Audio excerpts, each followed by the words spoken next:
بسم اللہ الرحمن الرحیم۔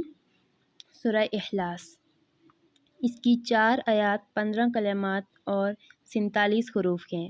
اس سورت کو سورہ توحید بھی کہتے ہیں، سورہ نجات بھی، امان بھی۔ سورۃ فاتحہ کے بعد دوسری سورت یہ ہے جس کے بہت سے نام ہیں اور یہ 2 اخلاص والی صورتوں میں سے ایک ہے۔ دوسری کون سی تھی؟ قل یا ایھا الکافرون۔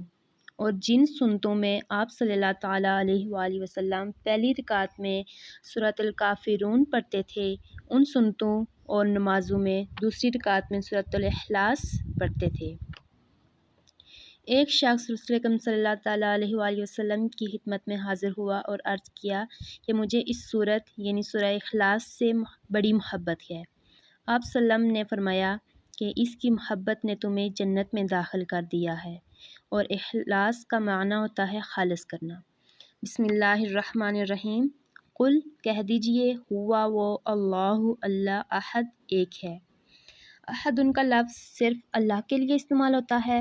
عام زبان میں اگر کسی کے لیے استعمال کیا جائے تو واحد کہتے ہیں، یعنی اکیلے احد کا لفظ صرف اللہ کے لیے استعمال ہوتا ہے۔ ویسے مرکب کے طور پر ہوتا ہے، جیسے احدہ، عشرہ، یعنی گنتی وغیرہ میں بھی استعمال ہوتا ہے۔ قل کہہ دیجئے، کس سے کہا جا رہا ہے؟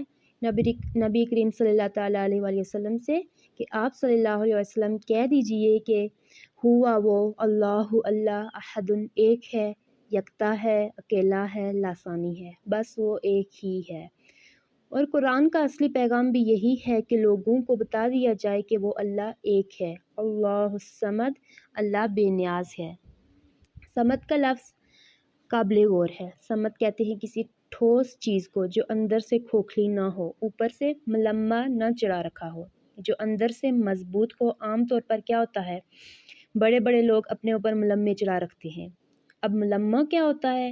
ایک خول سا چڑھا لیتے ہیں، وہ نظر آتے ہیں جو وہ ہوتے نہیں ہیں، اندر سے کچھ ہوتے ہیں اور باہر سے کچھ ہوتے ہیں، لیکن انہیں ایک تصنع قائم کرنا پڑتا ہے۔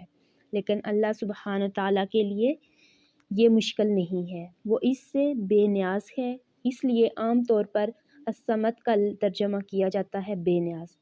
حالانکہ صمد کا لفظی معنی بے نیاز نہیں ہے، یہ تو مفہوم ہے، مفہومی ترجمہ ہے۔ لفظی معنی کیا ہے؟ اس میں 2 چیزیں ہیں۔ نمبر 1 ٹھوس یعنی مضبوط، نمبر 2 مقصود یعنی سب اس کی طرف رجوع کریں، یعنی سب اس کے محتاج ہیں، اس کو کسی کی ضرورت نہیں۔ صمد اس کو بھی کہتے ہیں جس کے اوپر اور کوئی بالادست نہ ہو، جو سب سے اونچا ہو، جس کو کبھی زوال نہ ہو، جس کی صفات اور ذات کامل ہو، ہر لحاظ سے کوئی کمی نہ ہو اس میں کسی بھی طرح کی، جو ہمیشہ غالب رہے، کبھی بھی مغلوب نہ ہو، جو ہر زیادتی اور نقصان سے پاک ہو۔ یہ ساری چیزیں ہیں ایک صمد میں۔ اس احساس کے ساتھ تو ہم نے کبھی قل ہو اللہ پڑھی ہی نہیں۔ اللہ الصمد، ذرا سوچئے اب ان باتوں کو جو میں نے کہی ہیں۔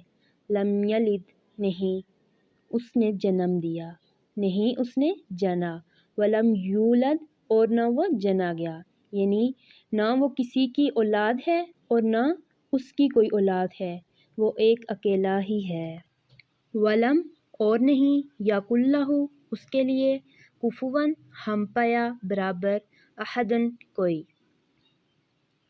یعنی کوئی بھی اس کے برابر کا نہیں، یعنی نہ تو اس کی کوئی بیوی ہے اور نہ اس کا کوئی دوست جو اس کے برابر کا ہو، کوئی بھی نہیں اس جیسا، کوئی بھی اس کی حکومت میں شریک ہی نہیں، کسی کے پاس ویسی طاقت نہیں۔ کچھ لوگ آپ صلی اللہ تعالیٰ علیہ وآلہ وسلم کے پاس آئے، آپ صلی اللہ تعالیٰ علیہ وآلہ وسلم کو کہنے لگے آپ جس الہ کو مانتے ہیں اس کا حسب و نسب بتائیے، اس کا تعارف کروائیے۔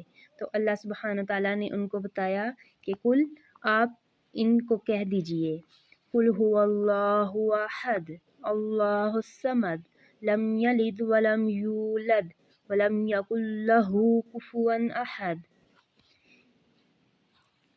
اور اس مختصر ترین صورت میں اللہ سبحانہ تعالیٰ کا بہترین تعارف کروا دیا گیا ہے، اس کی پوری شان اور عظمت و جلال کے ساتھ وہ کون ہے، نگاہ میں آ جاتا ہے۔ یعنی جتنا بھی اس پر غور کریں کم ہے، اگر بندہ اس کو سمجھ کر پڑھے، نہ کہ صورت سے محبت ہوتی ہے بلکہ اللہ تعالیٰ سے بھی محبت ہوتی ہے۔ وآخر دعوانا الحمد للہ رب العالمین۔